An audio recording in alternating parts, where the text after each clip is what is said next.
कुछ ऐसे भावुक जन हैं कि वो कहते हैं, आप कहते हो करोड़वें अंश में दुर्गा जी हैं श्री राधा रानी के, हम नहीं कह रहे। पद्म पुराण पाताल खंड अध्याय 81। जब तत्व की चर्चा होगी तो एक है, जो श्री कृष्ण है वही काली है, जो काली है वही श्री कृष्ण है। मुझे समझने में इतना भी भेद नहीं। जिधर देखो उधर वही परम तत्व है, इसलिए कोई छोटा नहीं। जहां तुम जो हो, देवी उपासक के लिए सर्वोपरि देवी, सब उनके नीचे। शंकर उपासक के लिए शंकर जी सबसे, उनके सब नीचे। कृष्ण उपासक के लिए कृष्ण सर्वश्रेष्ठ, राम उपासक के लिए राम। हमें कोई संशय नहीं, क्योंकि वही तत्व बैठा हुआ है। तो हनुमान जी बन के शंकर जी ही चरण पकड़े राम जी के, और राम जी सेवक बन करके रामेश्वर की स्थापना करते। पर जब लीला में आएगा तो एक स्वामी बनेगा, एक सेवक बनेगा, विविध प्रकार की लीलाएं होंगी। अपने उपास्य देव अपने लिए सर्वोपरि हैं, उनके समान कोई नहीं। तर्क की जरूरत नहीं, मान्यता की जरूरत है। ये सबको मानना चाहिए, एक ही तत्व है, उसमें कोई अंतर नहीं। तो लीला रसास्वादन पाने के लिए चरणों में जाकर के अपने अपने गुरुजनों की आराधना करो, खूब नाम जप करो।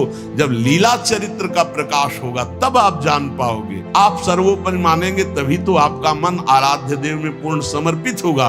और जब आप अनुभव करेंगे तो सब रूपों में मेरा ही आराध्य देव है, ऐसा आपको अनुभव होगा। एक प्रश्न किसी ने किया कि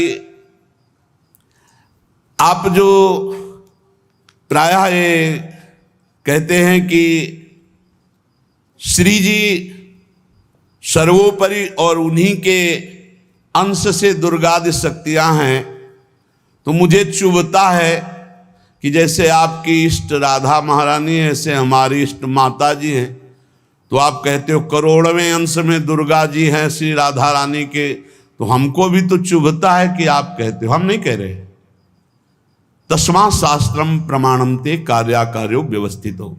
पहली बात तो हमारी श्री जी क्या है, जब हम श्री जी से चित्त जोड़ेंगे तब पता चलेगा। और दूसरी बात है कि जो शास्त्रों में लिखा है उसे, पद्म पुराण पाताल खंड अध्याय 81, भगवान शिव कह रहे हैं, बहुत ध्यान से सुनिए। अंतरंगैस्तथा नित्य विभूतैस्तैश्चिदादिभिः गोपनादुच्यते गोपी राधिका कृष्ण वल्लभा। देवी कृष्णमयी प्रोक्ता राधिका परदेवता सर्वलक्ष्मी स्वरूपा सा कृष्णाह्लाद स्वरूपिणी तथा सा प्रोच्यते विप्र लादिनीति मनीषी भी।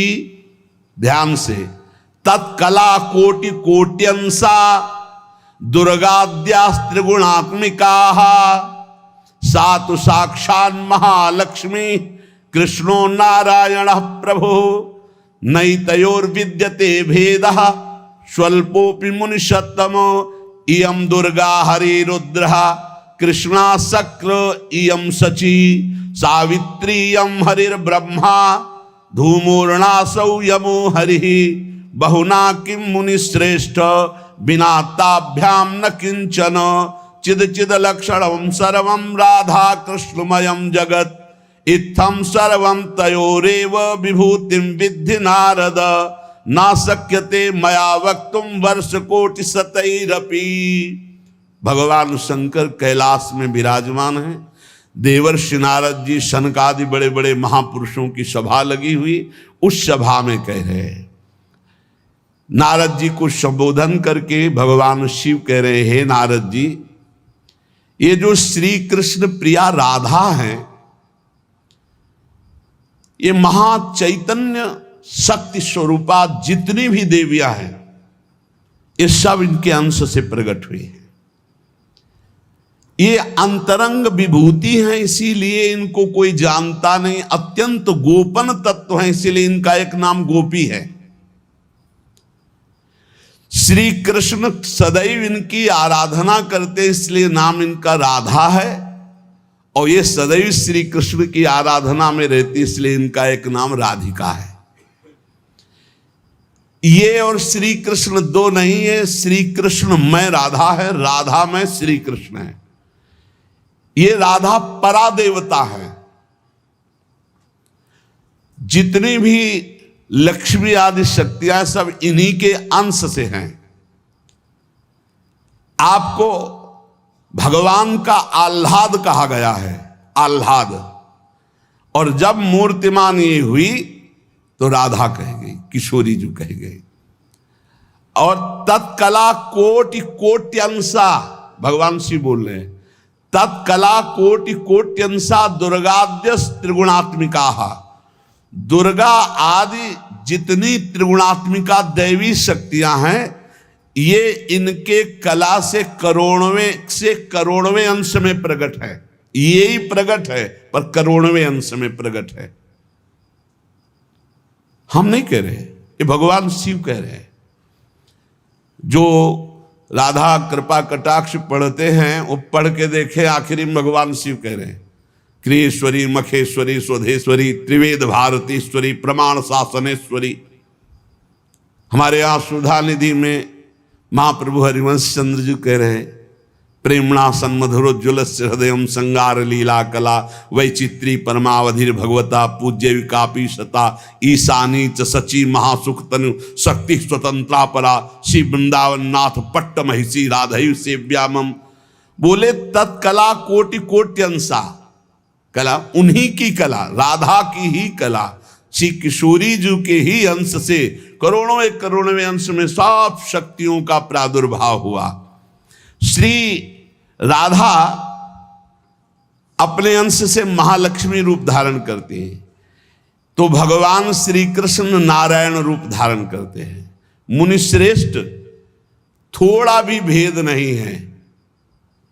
ये श्री राधा दुर्गा रूप धारण करती है, तो श्री कृष्ण शिव रूप धारण करते हैं, रुद्र। जब श्री कृष्ण के अंश से इंद्र, तो श्री राधा किशोरी के अंश से सची इंद्राणी। जब श्री कृष्ण के अंश से ब्रह्मा, तो राधा किशोरी के अंश से सावित्री देवी। जब श्री कृष्ण के अंश से यमराज, तो उनकी पत्नी धूमोरणा के रूप में श्री राधा किशोरी। अधिक क्या कहूं, इन दोनों के सिवा किसी की सत्ता ही नहीं। यही सब चिद चिद लक्षणम सर्वम राधा कृष्णमयम जगत। चेतन अचेतन सारा संसार श्री राधा कृष्ण का स्वरूप है। नारद जी, मैं इन विभूतियों का क्या वर्णन करूं? अगर 100 करोड़ वर्ष तक राधा की महिमा वर्णन करूं तो भी नहीं कर सकता। भगवान शिव कुछ ऐसे भावुक जन हैं कि वो कहते हैं कि आप भगवान शंकर को श्री कृष्ण से छोटा कहते हैं, वो हमारे आराध्य देव, हमको चुभता है। देखो, जब तत्व की चर्चा होगी तो एक है, और जब लीला की चर्चा होगी तो वही एक विविध लीलाएं करता है, वही एक विविध लीलाएं करता है। रास में भगवान शंकर आए, अगर थोड़ा भी शास्त्र को पढ़े हो तो पढ़ के देख लेना। गोपी रूप धारण किया, रास में प्रवेश पाया, श्री कृष्ण चरण वंदना, किशोरी जी की चरण वंदना, और फिर गोपी रूप धारण करके रास में प्रवेश। अच्छा, कोई भी ये कैसे नकार सकता है कि भगवान शंकर की जटाओं में गंगा जी हैं, और वो गंगा जी क्या है, क्या आप नहीं जानते हो? गंगा तरंग रमणीय जो जटा कलापम गौरी विभूषित वाम भागम, भगवान शिव के लिए आता है। तो जो जटा कटा संभ्रमम भ्रमण नीलम पर निर्झरी जो विराजमान है गंगा जी, वो कौन है? गांगम वारि मनोहारि मुरारी चरण अच्युतम त्रिपुरारि शिरश्चारी पापापहारि पुना तुमा। देखो भाई, तत्व एक है, पर लीला में जब प्रारंभ होगा तो लीला में छुटाई बड़ाई हंसी मजाक वो उनकी आराधना, वो उनकी आराधना।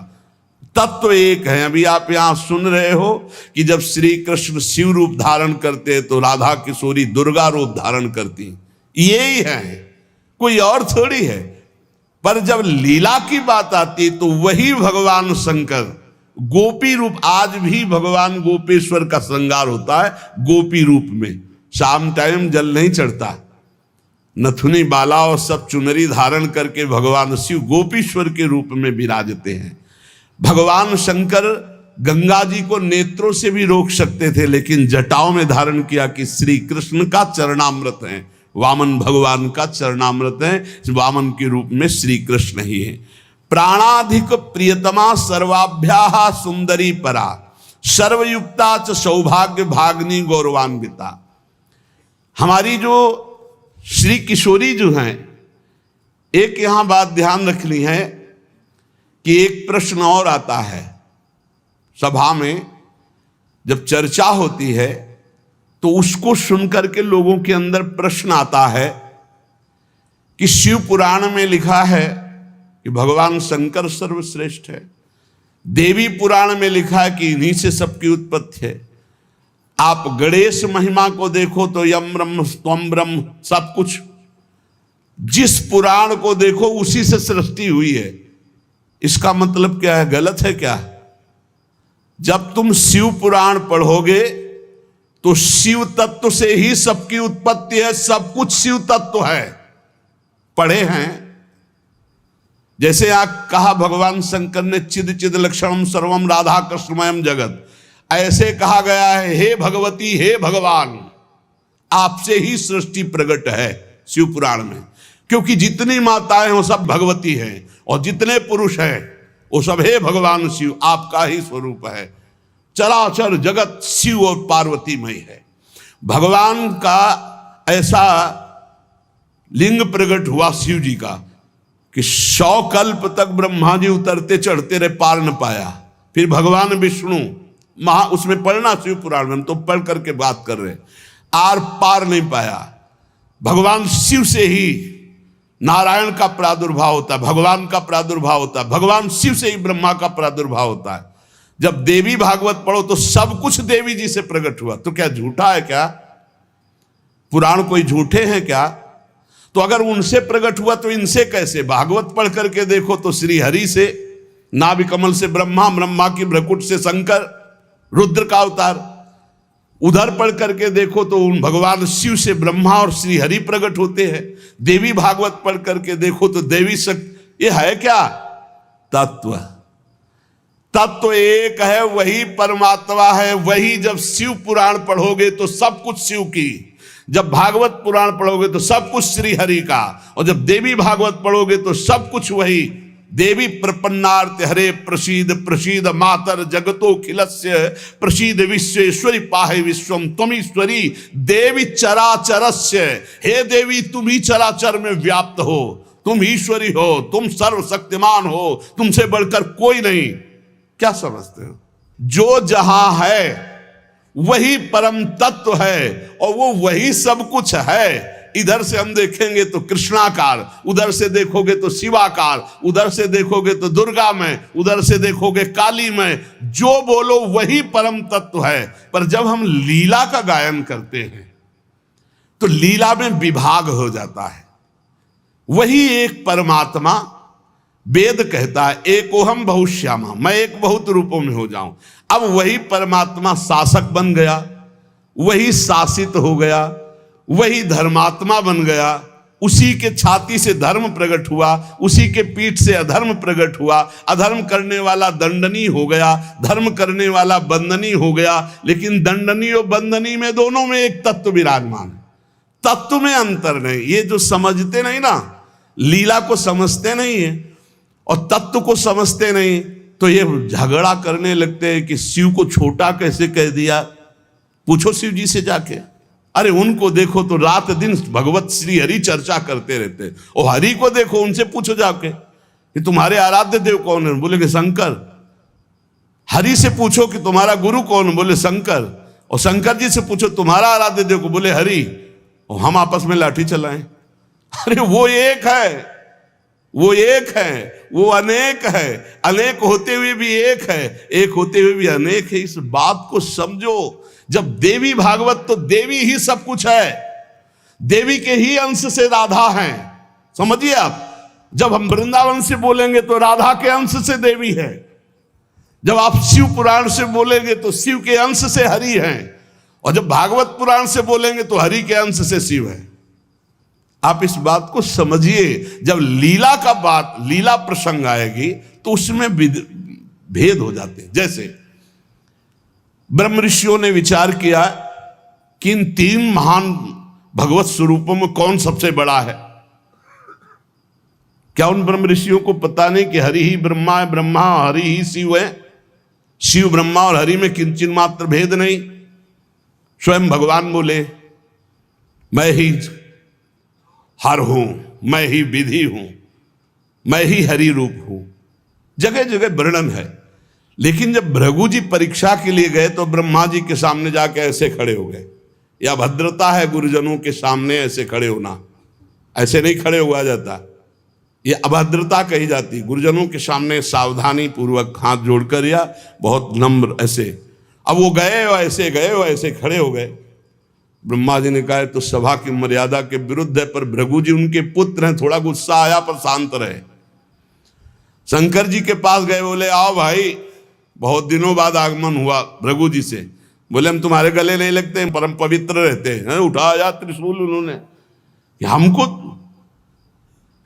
भृगु जी शांत होकर के वहां, और भगवान हरि के पास गए, सैया में पड़े हुए थे, सीधे लात मारी जाके, सीधे छाती पे लात। भगवान उठे और कहा मुझे पता नहीं था आप आ रहे हो, नहीं आपकी अगवानी करता। और चरण दाबने लगे, बोले आपके चरण बहुत कोमल है, मेरी छाती बहुत कठोर, कहीं चोट तो नहीं लग गई। और आज के बाद जब जब अवतार भी लेंगे तब तक आपका भृगु चरण चिन्ह ये हमारे छाती पे बना रहेगा, ये हमारा बड़ा सौभाग्य हो। आंसू आ गए भृगु जी के। अब आप क्या कहेंगे?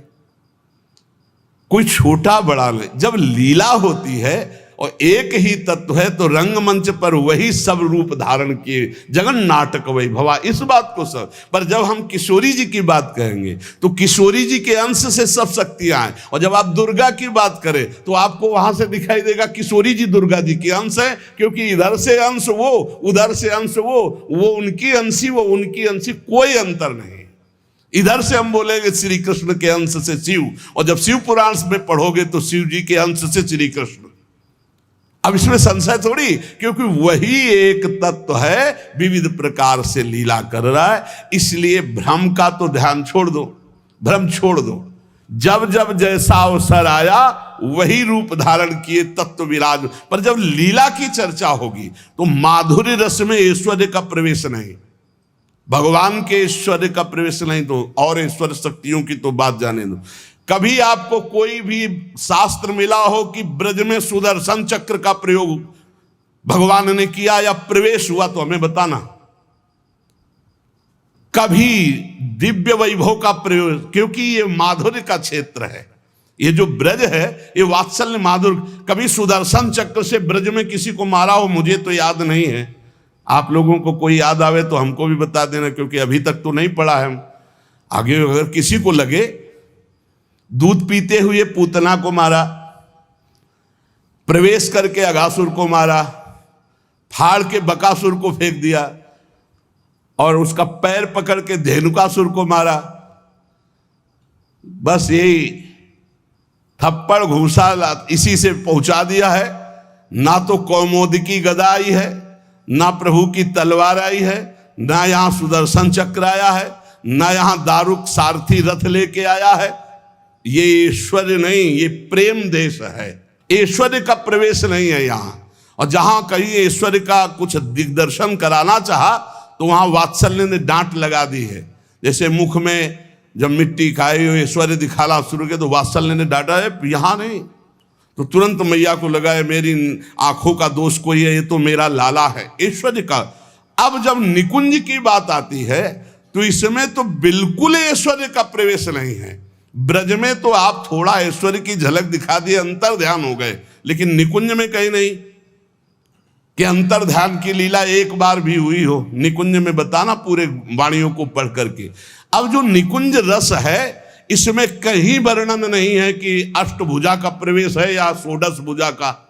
हमारी ही श्री जी सब अंशों से है, लेकिन ऐश्वर्य रूप नहीं, ये महामाधुर्य रूप है। इसी महामाधुर्य की महिमा की हम उपासना करते तो हमारे लिए हमारा उपास्य देव सर्वश्रेष्ठ है। और जब उपास्य देव की सर्वश्रेष्ठता की लीला में देखते हैं तब ये वर्णन आता है कि अनंत शक्तियां, देखो भगवान शिव ने स्वयं वर्णन किया कि ये जो अनंत शक्तियां तत्कला कोटि कोट्यंसा दुर्गाद्यस्त्र गुणात्मिका।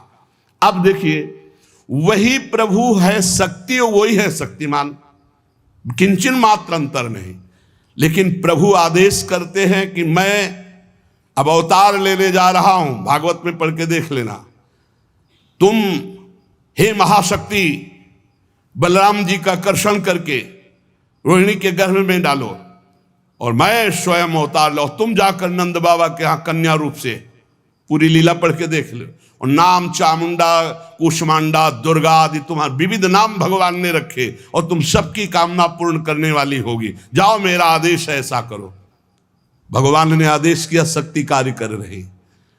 भगवान की प्राप्ति के लिए उसी शक्ति की आराधना कात्यायनी रूप से गोपिकाएं करते हैं कि मुझे श्री कृष्ण पति रूप में प्राप्त हो। उसी शक्ति की आराधना सीता जी गौरी पूजन करती है। और सीता जी कौन है? काल रात्र निश्चर कुल केरी, महाकाल रात्रि स्वरूपा उनको गोस्वामी जी ने कहा। काल रात्रि निश्चर कुल केरी, जय सीता पर प्रीति घनेरी। ये नहीं समझ रहा रावण की साक्षात इसका काल पधारा है। ये काल रात्रि महाशक्ति स्वरूप चाट जाएंगे, कुछ नहीं बचेगा लंका में। ये दुष्ट जिनके प्रति विरोध भाव कर रहा है कौन है? वही गौरी है और वही गोरी है, वही महाशक्ति है और वही सीता जी है। अब आप समझिए, आदि शक्ति जय जग उपजाया, सीता जी गौरी पूजन कर रहे हैं। गौरी जी खसी माल मूर्ति मुस्कानी, जाओ मनुजा हिराच्यो मिली सोबर साध सुंदर साव। तो सीता जी कौन है? मनुष्य रूपा को भगवान राम कह रहे। आदि शक्ति जय जग उपजाया, सो अवतरी मोर यह माया। अरे कोई भेद नहीं, कहीं भेद नहीं। पर जब लीला की बात करेंगे तब लीला में भेद दिखाई दे रहा है कि सीता जी गौरी जी का पूजन कर रहे हैं, उनसे वरदान प्राप्त कर रही हैं। और भगवान प्रिया सती को संशय हो जाता है। लीला भेद देखो कि ये राम जी कैसे सच्चिदानंद में, जब हे खग हे मृग हे मधुकर श्रेणी, पूरा प्रसंग पढ़ करके देखो आप। और है कौन? या देवी सर्वभूतेषु बुद्धि रूपेण संस्थिता। जब लीला में देखोगे तो तत्व की बात भूलना पड़ेगा, तभी स्वाद आएगा। और जब तत्व देखोगे तो शांत रस आएगा। ये दास्य वात्सल्य सख्य, ये रसों का स्वाद नहीं मिल पाएगा। उसमें एक ही तत्व है, तो वह समझ में आ रहा है वही तत्व है। जब लीला में देखोगे तो आपको वही तत्व परशुराम है, वही तत्व राम जी हैं। लेकिन राम जी के आगे परशुराम जी घुटने टेक कर जय जय जय रघुकुल केतु, भृगुपति गए तपहि बन हेतु। ये समझना होगा। ये जो आजकल के नए बच्चे ना, ये तर्क वितर्क शुरू कर देते हैं। लीला में तर्क वितर्क नहीं होता है, तत्व में एक ही वस्तु है। तत्व की जब बात करोगे तो आप क्या समझते हो? कितने दिन से तुम दुर्गा जी की उपासना करते हो? बचपन से आराधना, और पूरी अम्मा मान के, पूरी जैसे अपनी अम्मा, पूरा आसक्ति अम्मा, आद्या शक्ति दुर्गा, और पिता भगवान शिव। तुम समझते नहीं हो, जहां हमें भेजा है उस तत्व को, जो समझाया उस तत्व से बोल रहे। तुम उसको दो पक्ष में ले रहे हो। तुम्हारे को क्या पता कि महादेव जी मुझे कितना प्यार करते हैं, भगवती कितना प्यार करती है, हम भगवती अम्बा और महादेव जी से कितना प्यार करते हैं। तत्व को समझिए। राधा तत्व सर्वत्र व्याप्त तत्व है, चिद चिद लक्षणम सर्वम राधा कृष्णमयम जगत। पर जब लीला में स्वरूप राधा जी का जो है वो कहीं त्रिभुवन में कहीं नहीं है, क्योंकि महामाधुर्य रस प्रेम स्वरूपा है, जिनकी आराधना स्वयं श्री कृष्ण करते। और जिन श्री कृष्ण की आराधना भगवान शंकर, शनकादि, ब्रह्मादि सब करते। ये हमारे उपास्य देव है। और जब आप अपने उपास्य देव के विषय में जैसे बोले कि श्री कृष्ण जिनके सेवक हैं ऐसे महादेव, कोई परेशानी नहीं। श्री कृष्ण जिनके सेवक हैं ऐसे महादेव, क्योंकि हमें पता है कि तुम जो बोल रहे हो वो सत्य बोल रहे हो, क्योंकि वैसे ही उस तत्व को देखा जाता है। ये तत्व है ही ऐसा कि हम जिस भावना से जैसे देखें वैसे दिखाई देगा। जब हम गणेश स्तोत्र पढ़ते हैं तो सब कुछ गणेश जी बने हुए हैं, जब राम स्तोत्र तो सब कुछ राम, जब कृष्ण सब कुछ कृष्ण, जब नरसिंह तो सब कुछ नरसिंह, जब वाराह तो सब कुछ वाराह, वही बने हुए, दूसरा कोई नहीं। इसमें हमें कोई संशय नहीं है।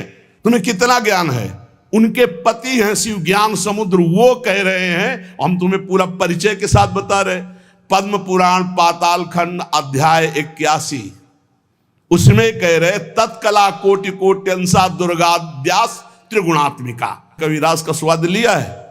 रास का स्वाद लेना है तो ब्रज रस में, इसी यही तो वृंदावन की लीला, मत समझो गुरु को चीला, या ऋषि मुनि गए हार जपे जा राधे राधे।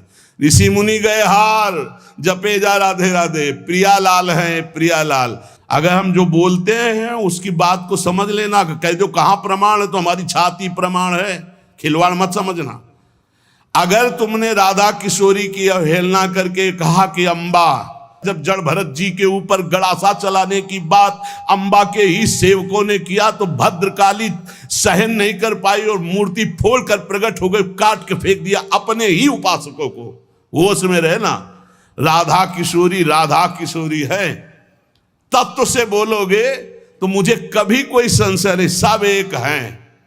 जब लीला में आओगे तो वही स्वामी बनता है, वही सेवक बनता है। जब लीला में देखोगे तो वही छोटा बनता है, वही बड़ा बनता है। वो विविध रूप धारण करके एक ही तत्व खेल रहा है, इसमें संशय नहीं। पर जब लीला का रसास्वादन करते तब आप उसमें संशय मत करो। वो विविध लीलाएं, वही गोपी बना है, वही श्री जी बना है, वही वृंदावन बना है, और वही प्रीतम बना है और वही खेल रहा है। वही नरक बना है, वही अधर्म बना है, वही दंड विधान बना है, वही रोग बना है, वही विविध प्रकार की यातना बना है। समझो ना, कह दो नरक भी वही बना। तो जब नरक नहीं था तब कौन था?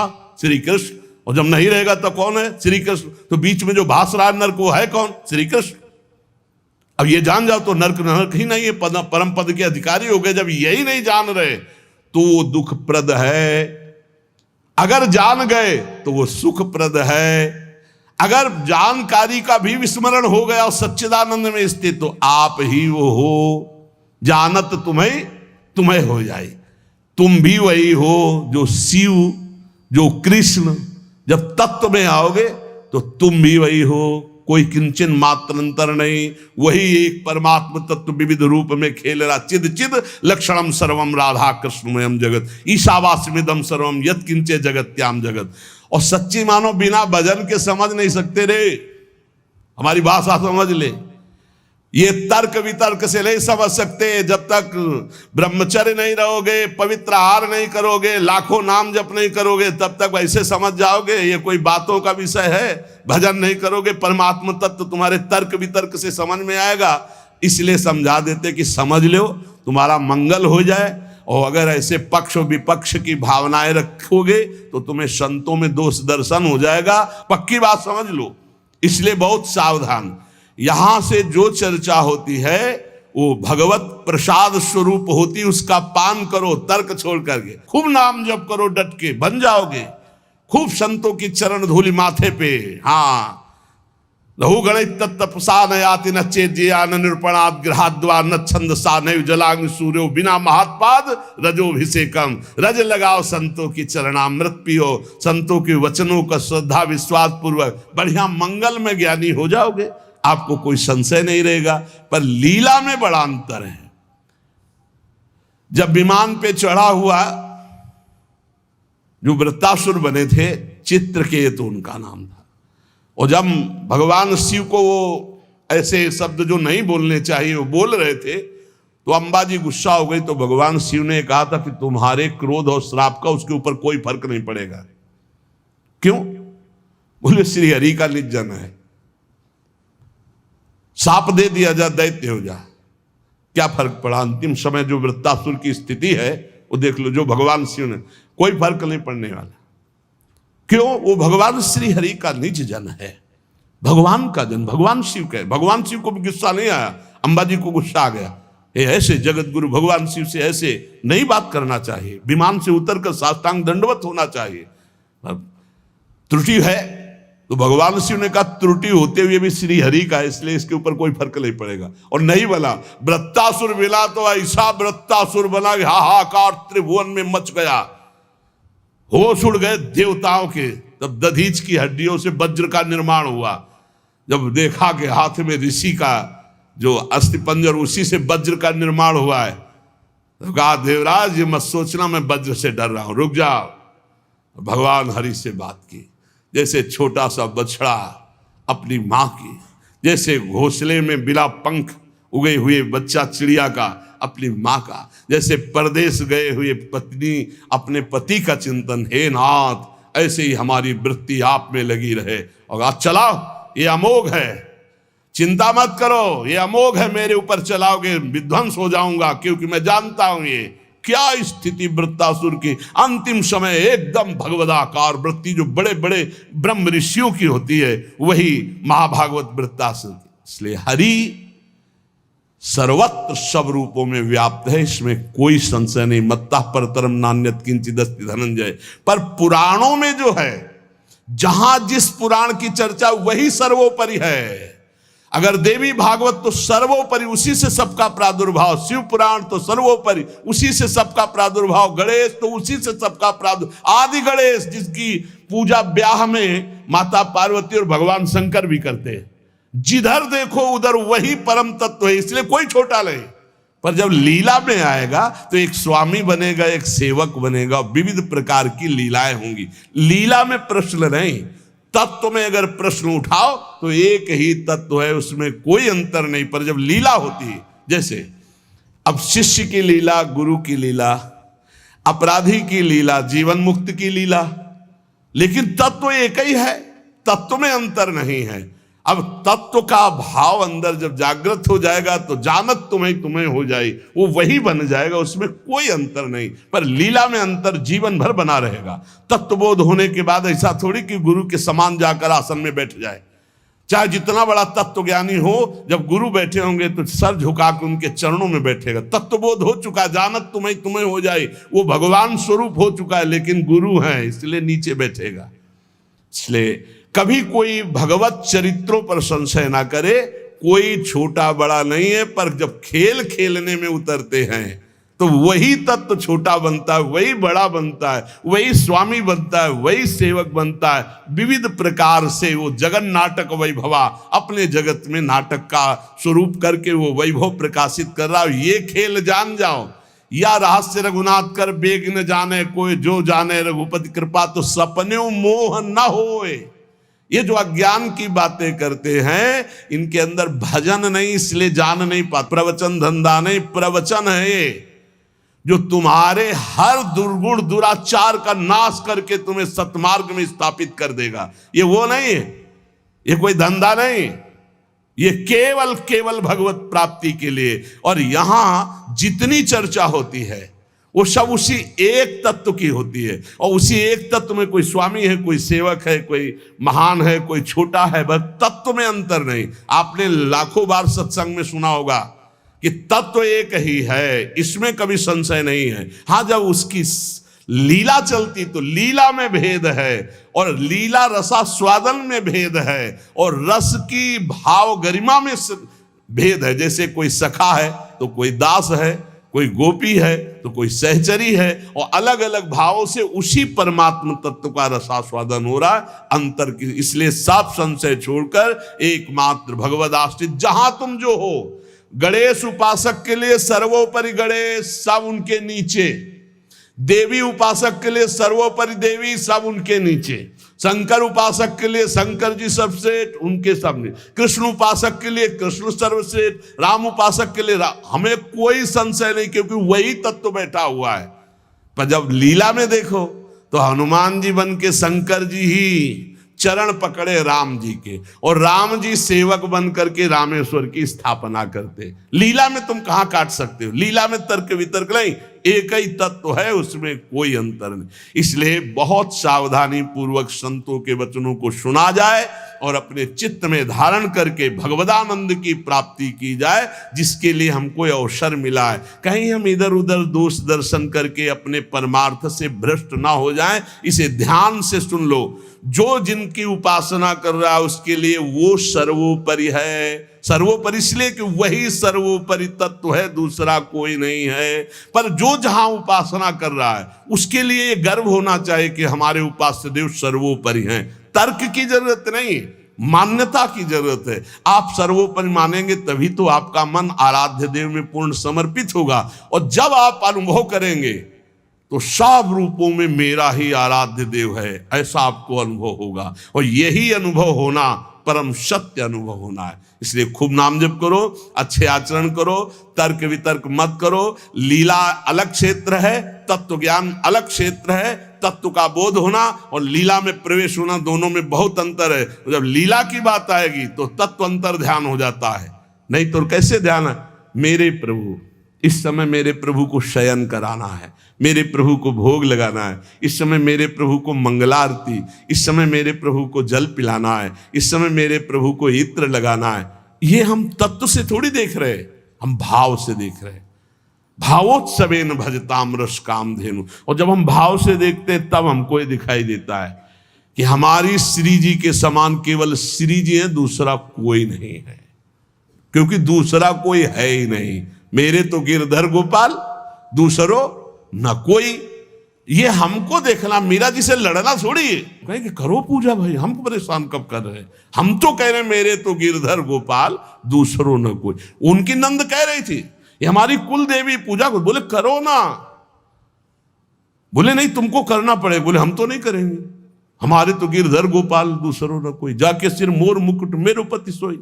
उनका नहीं करना चाहिए। बोले क्यों करना चाहिए। बोले सुहागवती होती तो विधवा थी। बोले तुमने कुल पूजन नहीं किया क्या, तुम क्यों वैधव्य को प्राप्त हो। बस यही जगह से शुरू हो गया था उसका द्वेष भाव, बहुत प्रचंड द्वेष। तो सच्ची मान लो, हमारी प्रार्थना मान लो, झगड़ा झंझट की भावनाओं का त्याग करके एक ही परम तत्व है। जब लीला में उतरता है तो आप पढ़ के देख लो भागवत में। भरत जी जो जड़ भरत जी के रूप में है, देवी उपासक उनको ले गए और बलि देना चाहते थे। तो जो ही सर झुकाया तो अंबा जी के हृदय में आग लग गई। ऐसे परम निर्मल पुत्र का वध मां सह सकती, फाड़ करके मूर्ति प्रकट हो गई, काट के फेंक दिए। भागवत में पढ़ के देख लो भाई। वही परम तत्व है जो श्री कृष्ण है, वही काली है, जो काली है वही श्री कृष्ण है। मुझे समझने में इतना भी भेद नहीं, लीला में बड़ा भेद है। लीला में जब आते हैं तो अलग अलग रसास्वादन हो जाता है। तो लीला रसास्वादन पाने के लिए चरणों में जाकर के अपने अपने गुरुजनों की आराधना करो, खूब नाम जप करो। जब लीला चरित्र का प्रकाश होगा तब आप जान पाओगे।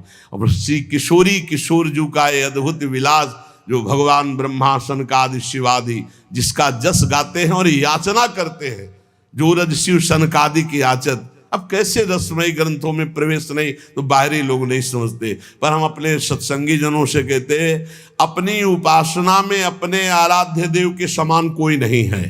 ये सबको मानना चाहिए। जब तक मानोगे नहीं, निंदा किसी की